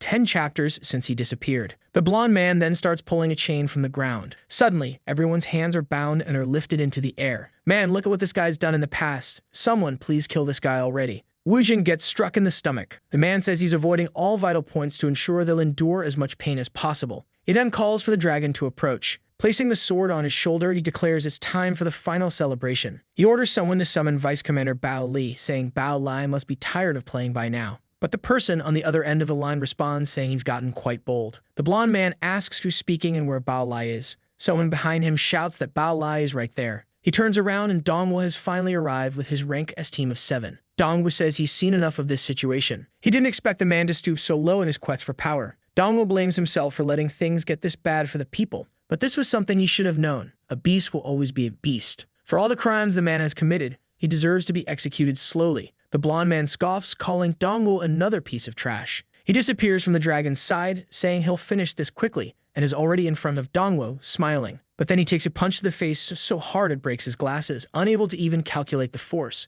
Dongwo slams him against the wall while the blonde man struggles to understand what just happened. Dongwo says he doesn't even know where to begin. The man had rebelled against the army's rules, abused the women of the city, and murdered his comrades. But Dongwo would ensure he paid for every one of his crimes. Confused, the blonde man asks what he's talking about. Behind him, Bao Lai is crawling, saying there's something very wrong with this demon. Since the first moment they met, this demon seemed far too concerned with human affairs. The story flashes back to not long ago in Yun City, destroyed by war. Bao Lai tells the ice puppet not to kill the little girl. But first, he intended to enjoy the charming woman. Qian Xiao was just watching her mother. The man licked his lips and asked if it wasn't a problem for the daughter to see this. But then suddenly, there was an impact and shards of ice flew toward him. Dongwo had destroyed one of the puppets. The man demanded to know why so many low-level demons were interfering with his plans. He cast a spell, summoning a high-ranking puppet in front of him. The man said this creature shared half his blood and half his power. But before he could finish speaking, Dongwo had already charged and punched through it. There wasn't even time for the man to be shocked because a slap had already landed on his face. By killing another enemy of the human realm, Dongwo gained 500,000 experience points. Additionally, he acquired a copying ability that allowed him to replace one of his skills with one from someone he killed. Dongwo then tells the man it's time to come clean. He wants to know what happened to his army. After much pressure, Bao Lai reveals the truth. The former army captain was named Xia Feng Liao. They used a banquet as an opportunity to execute their plan. The plan involved using the vice captain to kill Xia Feng Liao. But even after torturing the man, he refused to betray the captain. When others arrived to witness the scene, the vice captain only said Xia Feng Liao was there. He fled with a dagger as soon as they approached. He barely managed to save Huan, but this event painted him as a traitor to the army. With that, they launched an attack to depose him. With most of the army on their side, it was extremely easy. It was also during this time that they acquired that sword. With his father's influence, Xin Jibio became the supreme commander. Back in the present, Bao Li questions why the boy is so interested in all this. Dongwo simply asks why no one resisted or questioned anything. Bao Lai explains that they already knew who might resist, and those individuals were sacrificed before anything started. It was the fault of those who were too loyal to the former Feng Xiao. He then says he's told Dongwo everything he knows and demands to be put down. But instead, Dongwo lands a punch straight to his groin. Dongwo tells him to stay quiet as a girl approaches, calling his name. She's brought the armor he had given to Wei Ming, explaining that Wei Ming wanted Dongwo to use it to take the king as far as possible. She adds that she received a strange message, and that they seem to have encountered some trouble. Dongwo equips the full armor set, uses an ability to make it appear like regular clothes, and starts carrying Bao Lai. The demoness tries to warn him that the situation is very dangerous, but he tells her to just take him to Xin Jibio. Back in the present, Dongwo slams the ground with a punch. Bao Lai still can't understand why Dongwo is so interested in humans. Meanwhile, Xin Jibio begins activating his golden lightning, equipping some gear and analysis glasses. The glasses reveal that Dongwo has over 4,100 strength. However, Xin Jibio remains confident, saying that aside from strength, the rest of Dongwo's attributes are garbage. In terms of speed, Dongwo has less than half his own. Xin Jibio launches another attack with his horns, confident that Dongwo only dodged last time by sheer luck. But luck doesn't last forever. Just as the clone is about to land its hit, Dongwo vanishes and punches one of them in the face, sending it flying. Jibio can't comprehend how Dongwo is faster with lower attributes. Obviously, the real Jibio is hiding behind the dragon, confident that based on what he's seen with the glasses, it's impossible for Dongwo to win. The issue is that the clones theoretically share attributes very close to his. Not to mention, Dongwo's opportunity attributes seemed to be 0. Something was clearly off. We then see Jibio's stats. Over 5,400 strength, made possible, of course, by the sword he's carrying. With his extra speed, it should be impossible for him to lose. The plan is to attack one more time to figure out what's going on. He prepares a stealthy strike, but ends up taking another punch to the face. While the clone gets beaten, Jibio wonders what Dongwo is hiding. Dongwo remarks that Jibio seems overly confident for someone so weak. The reason Jibio can't figure it out is that Dongwo has the title of Demon King. All of his attributes are tripled but can't be detected. Still, Jibio unleashes another sequence of lightning bolts, refusing to believe it. But Dongwo keeps dodging, landing a punch to the ribs, a kick to the stomach, and another heavy punch to the face. The fool falls to the ground, and Dongwo glances to the side. Jibio stops and mutters that Dongwo can't possibly be this fast. But Dongwo is already behind him, slamming him into the ground. Realizing he can't win in a direct fight, Jibyo threatens Dongwo, saying he has his chief's life in his hands. If Dongwo isn't careful, she'll die at any moment. Wujin, standing nearby, asks if that's his solution when he can't beat his enemy. Jibyo ignores him, wrapping a chain around her neck. But Dongwo walks forward calmly, saying that tactic is outdated. Jibyo shouts that if Dongwo takes another step, everyone there will die. He tightens the chain, choking Wujin, and everyone else bound. Turning to Dongwo, Jibyo asks if he isn't supposed to be a capable demon. He pulls the chain tighter, declaring that in the end, Dongwo is just a person. Even if Dongwo saves one of them, he'll kill the other. The choice is his. Dongwo clenches his fists and rushes toward him. Jibyo is startled that Dongwo is really coming at him. Wujin tells Dongwo to save the demon lord. Dongwo keeps advancing and shoves his fingers into the clone's face, sending it crashing to the ground like trash.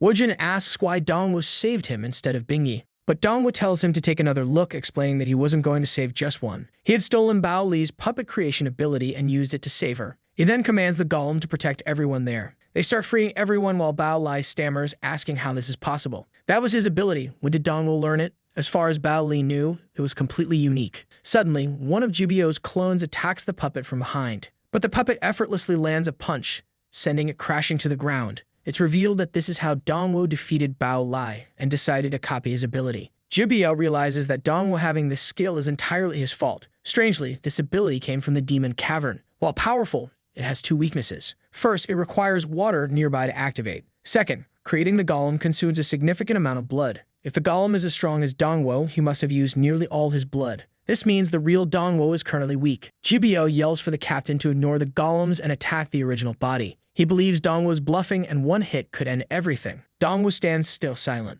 Once again, the attack comes from behind. The blow seems to land perfectly and Jibyo even celebrates, declaring he's finally won. But Dongwo simply tells him to keep going. Confused, Jibyo looks back and asks how Dongwo is still alive when he was on the brink of death. Before Dongwo can respond, Jibyo launches another attack. Each strike, however, only deals between 100 and 300 damage. Dongwo merely asks if this is the best Jibyo can do. Once again, Jibyo activates his analysis ability. That's when he notices that Dongwo's health bar is still full. Worse yet, the health and status bars are the least of his concerns. What's truly strange is that this boy has an entirely different aura. Dongwo pulls out a massive blue sword and asks if Jibyo has already used all his attacks. Jibyo begins to panic, realizing that if he doesn't find a solution, he might actually die today. Suddenly, as the dragon stomps on the ground, it shoots upward like lightning. Jibyo seems to find solace, thanking the heavens for being on his side. With enough lightning in the skies, he could continue creating infinite clones. But Dongwo activates the Blood Ice Golem ability again, announcing that he'll leave those clones to the golems.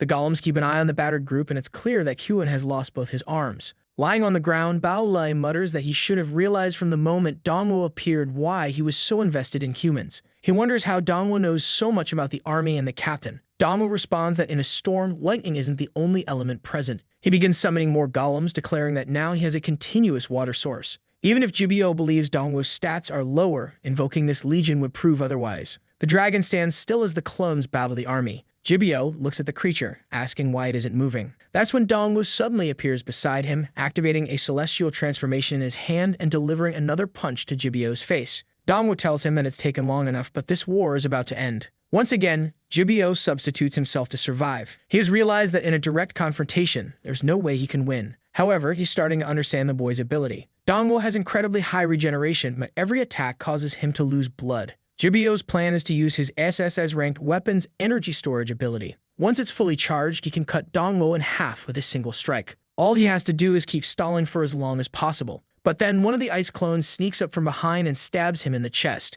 Jibyo writhes in pain, activating his electricity. Apparently, he becomes lightning itself, jumping from one clone to another and escaping. However, the damage had already been dealt to his main body. Amusingly, after taking the hit, Jibyo claims he can swap places with his clones, so he's not in danger. Sure thing, buddy. It seems like you might be in danger. Bao Li, who seems to have an IQ of 16, finally begins to understand the captain's plans. He's confident the captain will win since the golems are limited by time. Jibyo smirks, saying it doesn't matter what Dongwo does, he will never kill him. That's when Dongwo immobilizes a clone and asks, "Who's on trying to kill this guy?" He's made it very clear that this man must pay for his crimes with the slowest death possible. Jibyo continues to demand his release, remembering how, as a child, he also claimed he didn't want things to die too easily. Dongwo tells him that every clone is still a part of him. This means the pain the clones experience always returns to him. Exhausted, Jibyo wonders how Dongwo knows this. Dongwo begins listing every crime Jibyo has committed, stating that none of it would be resolved with a simple death. He crushes a clone's head, causing Jibyo to writhe in agony. The ice creatures continue tearing apart the rest of the clones.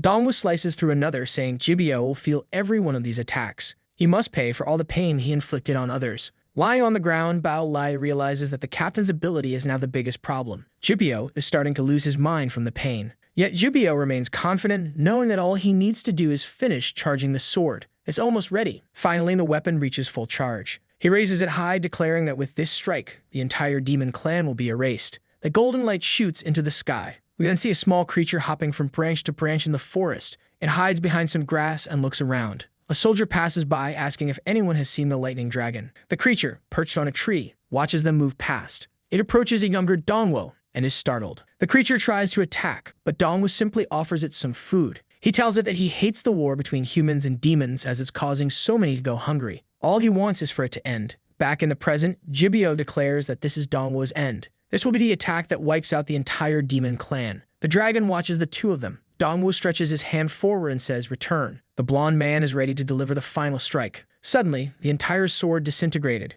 It flew through the air and reassembled directly in Dongwo's hand. He said, "Now it's finally back with its rightful owner." The clueless Jibyo was utterly confused. Everything he had endured was to wield this sword. So what happened? Dongwo simply thanked him for helping recharge the sword. As he approached Jibyo, he raised the sword, creating a tornado around him. The clones began to evaporate and a sphere of energy formed around them. The force was so immense that even the skies cleared. From the ground, Bao Lai murmured that he had always known it was him. The dragon looked at Dongwo and said, "Now you're truly back." Man, was that little creature from the forest the same monster now? Look at the resemblance between our boy as a human and as a demon. Jibyo was still completely baffled by what was happening. Most of the clones started to dissipate and the black clouds and energy began to fade. Jibyo found himself on his knees surrounded by all the creatures. The sword stopped beside him and Dongwo declared that the war was over. We flash back to the Sacred Kingdom 2 years earlier. Someone pointed out, asking if they saw the demon fall. A younger Dongwo replied, saying to bring it back. The names in the descriptions seemed all mixed up, but trust me, it was Dongwo. He asked if she was mad about bringing the demon in her mouth, saying it made her look like a dog. Then he said he knew very well what the demon liked to be called. He patted its back, calling it his best friend. Back in the present, the thunder dragon, Gita, still had that device around its neck. Jibyo, beneath it, ordered the dragon to block Dongwo. Dongwo told him to give up. There wasn't any more lightning in this place to recharge. Jibyo could struggle all he wanted, but there was nowhere left to run. The blonde man, however, was confident, knowing the dragon had over 10,000 speed. He believed it was impossible for anyone to catch him. He pressed the button and ordered the dragon to fetch him, threatening to detonate it otherwise. Gita seemed to resist, but was visibly crying. It was the first time I'd seen a dragon with tears streaming down its face. Dongwo was furious, realizing those bastards had installed explosives inside it. Jibyo ran toward the dragon, managing to climb onto its head. Meanwhile, Bao Lai begged to be taken along, but he was of course ignored as the dragon flew off. Jibyo muttered to himself that it was worth it.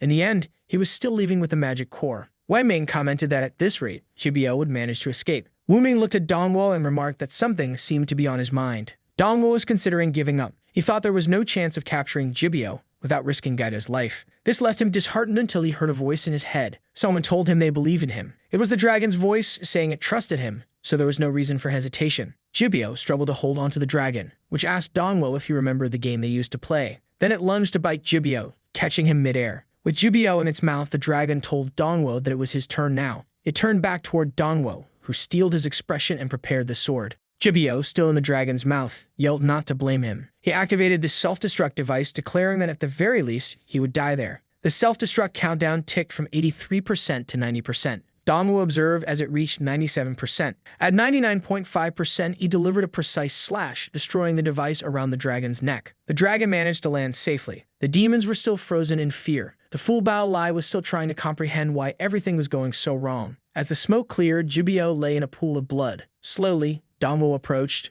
Jibyo began pleading for mercy. Man, considering he was missing half his body, even sparing him wouldn't do much good. The man clawed at the ground, asking why. Why did he have to be completely destroyed? Dongwo simply narrowed his eyes and said that from the moment Jibyo betrayed him, he should have known this would happen. Confused, Jibyo asked what betrayal Dongwo was talking about. They didn't even know each other. But Dongwo chose not to explain. He raised the sword and told Jibyo that when he saw Yunha, he better kneel and beg for forgiveness. At the last second, Jibyo recognized him as Sha Feng Liao. But it was too late, as his face was cut. Now I get it. The man they betrayed and framed in this life was Sha Feng Liao. He was the protagonist in his previous life, but now he's in the past. Man, things just got complicated. And worse for Jubio, who took a slash for every atrocity he committed. The guy was sliced up like sashimi. I thought Dongwo was going to deliver the final blow, but he kept punishing Jubio for more crimes. It's hard to believe Jubio isn't dead by now, right? Finally, execution. Dongwo delivered 1 billion more cuts for everything Jubio had done. And now it's done. Watching all this, Bao Lai declared that he was now sure this demon was one of them, and that Xie Feng Liao had never been a deserter. So now it's explained they betrayed Xie Feng Liao in this life and made him desert.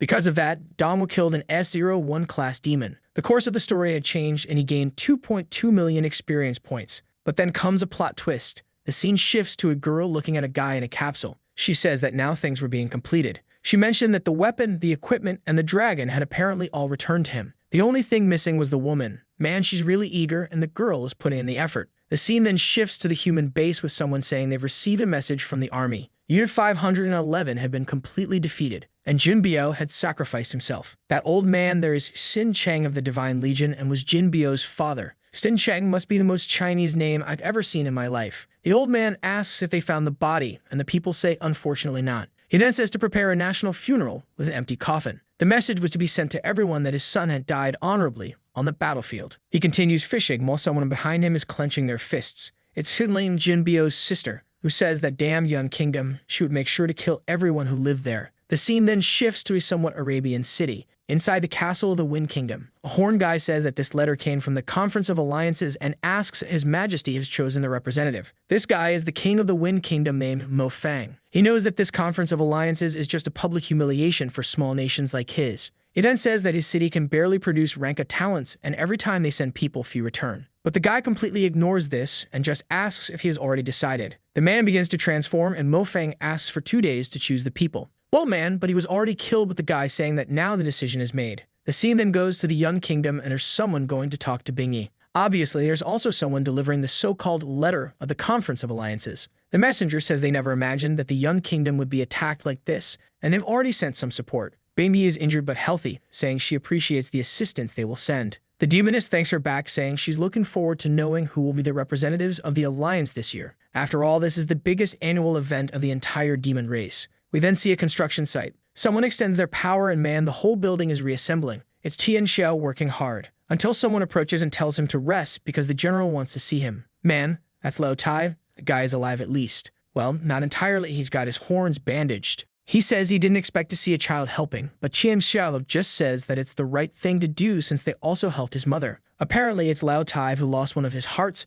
which ended up in Tian Xiao's mother because of a promise his brother had made. He tells the boy that what he did is right, and there are always good and bad people among humans or demons. But karma doesn't see differences between races. Lao Tai asks to be forgiven, saying he swears never to attack this place again. But too late, friend, you became the dog's meal. Lao Tai apologizes for the false promises his brother made and says there's no reason to care about his death. But Qian Xiao says that's not true. His brother was really scary, but he remembers very well how he acted when the humans invaded the city. The big guy told the kid to run. The heart had already been removed from his body and he didn't want it to be wasted. The problem was that in the middle of the escape, they encountered the bastard. That's when the big guy told him to take that heart that would be delivered to his mother and disappear from that place. He swore he would stay there to at least buy him some time. That's what Tian Xiao tells Lao Tai, that in his last moments his brother was a savior. Lao Tai stays silent for a second and then laughs. He then cries, saying he never understood anything. In the end, his brother hadn't changed at all since they were children. On top of the walls, Wei Ming tells Dongwu that now he is the most powerful person in the Yun Kingdom. And because of that, by a unanimous decision of the 3 generals,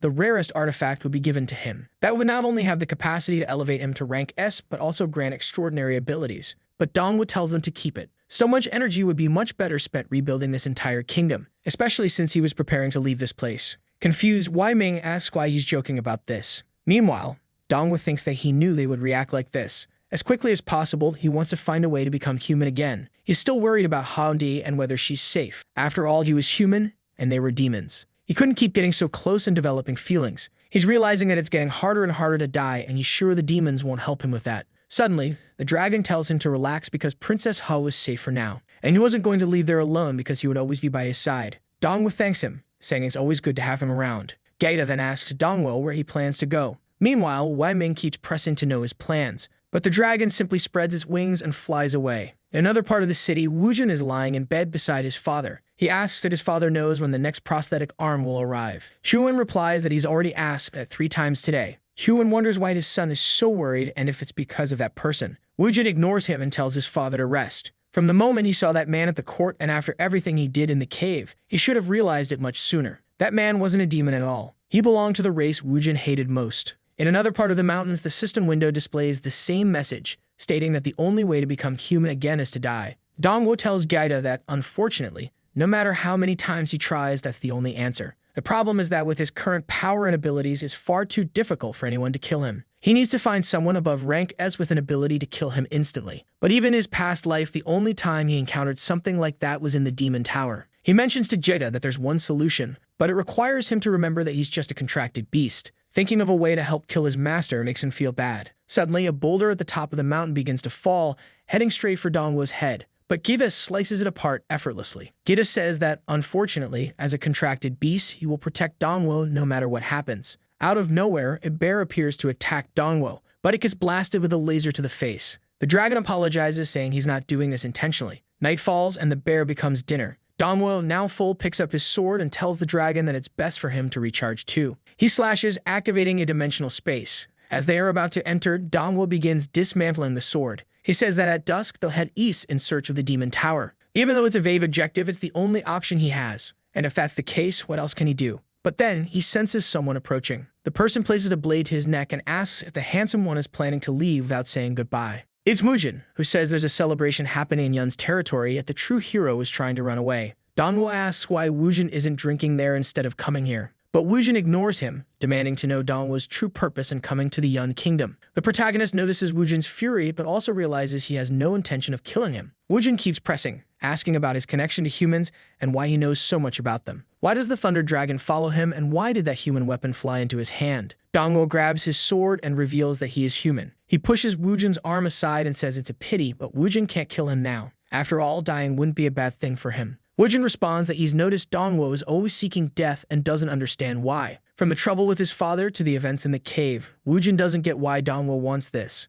Dongwo reveals that dying is the only way for him to return to being human, which he originally was, though strangely he ended up in this demon body. Woojin then asks why Dongwo killed that human captain if he didn't need to save anyone. He could have simply died at the hands of that man and thus returned to being human. A human army would have won, and Dongwo probably would have gotten what he wanted. Woojin has a point. It's true. But Dongwo replies that it's not about the side he's on, but about the things he believes in. He couldn't tolerate something as evil as that. Woojin releases Dongwo's neck and says it's humans who keep bringing misery to their territory, bringing death and destruction, and they even killed his mother. That's why he hates humans and believes they all deserve to die, and Dongwo deserves to die along with them. But deep down, he really hoped Dongwo was still a demon. The dragon tells Dongwo that he can feel Woojin seeking a bit of comfort, but Dongwo remains cold, simply saying he's leaving. The dragon asks if he's really not going to say anything, but Dongwo says he can't form any connections. That's when Woojin reveals that in a week, there will be the Alliance Tournament, the most important competition among the 18 demon nations. A battle where each nation must send 2 demons, and obviously the strongest will appear, including numerous S-class demons. If Dongwo truly wanted to die that much, this would be a perfect opportunity. Even though he's the strongest in the Yun Kingdom, he shouldn't underestimate the entire demon race. Dongwo seems intrigued and asks if participants in this tournament can really kill each other. Woojin confirms, saying that the participants have no fear of death because they carry the pride of their nation. Obviously, in Yun's current state, no one wants to risk their life. And that's why the Demon Lord allowed both of them to participate. Woojin was going to help Dongwo come up with a strategy to die. However, the Demon King couldn't let anyone else kill him. Only Woojin could deliver the final blow when the time came. Dongwo stayed silent but immediately agreed. It was exactly what he wanted. Woojin explained that the Demon Alliance was composed of 18 kingdoms. That was said that the world's powers came from mysterious regions, and currently, the demons controlled 2 of them. The Alliance gathering served 2 purposes: to bring all the leaders to one place and to determine the leader of the entire Demon Alliance. The method for this was the tournament, held once every 3 years. The demon world was fair. Whoever was strongest reigned supreme. Only the victor of the final battle could lead the demon race. But obviously, it was also a stage for the strong kingdoms to showcase their power. Bingmi explained that the beauty of the tournament had faded. Now all the kingdoms that participated were full of schemes, only attending for their own interests. To guarantee victory, they sent the most ruthless demons and used the lowest methods. So much so that in the last tournament, only 5 of the 36 participants survived. Of course, none of the demons sent by the Young Kingdom returned alive. She said it wasn't too late for them to back out. She could write a letter ensuring they wouldn't participate, but upon looking, the two had already disappeared. Poor Bingy, they were already gone. Dongwo was looking out the window of the airship, seeing the Flame Kingdom for the first time. The airship was futuristic but was being carried by the dragon, combining nature and technology perfectly. We then see the capital of the Flame City known as Beiji. Bingy mentioned how much the place had changed in just a few years. She said they should check in quickly since there was going to be a banquet that night. But once again, the two had disappeared. Dongwo was intrigued by the exotic fruits around. Meanwhile, Wujin swore to himself that he would deliver the final blow. Wujin was eyeing a shop while Dongwo was more interested in legendary fruits. The vendor explained that the fruit was cultivated in demonic fields and had instant recovery effects. It was an extremely rare item known as watermelon. Wujin, on the other hand, was amazed that a street shop had so many ranked weapons, while the Young Kingdom had to use secret factories to produce special weapons. The shopkeeper chimed in, commenting about the Young Kingdom, saying it couldn't even compare to the Flame Kingdom. The Flame Kingdom had more power, resources, a stronger economy, and much larger land. He asked if Dongwo was there to watch the tournament. Dongwo was about to say yes, but before he could answer, a girl next to him made a noise. This was one of the competitors from the Yu Kingdom. Young Kingdom adds an N, remember? Xiang Lin commented that the Yu Kingdom must have run out of talent if they were sending someone like him. Wujin was furious, but the girl simply turned to the vendor, ordering him to pack all the ranked items and send them to the Xianbala Hotel. She handed him the money and said she was looking forward to seeing if the Yu Kingdom could surprise anyone this year. It would be nice if they were different from the past, as the only opponent for her was her own kingdom. Wujin sensed that the girl was clearly a ranked demon. Later at the hotel,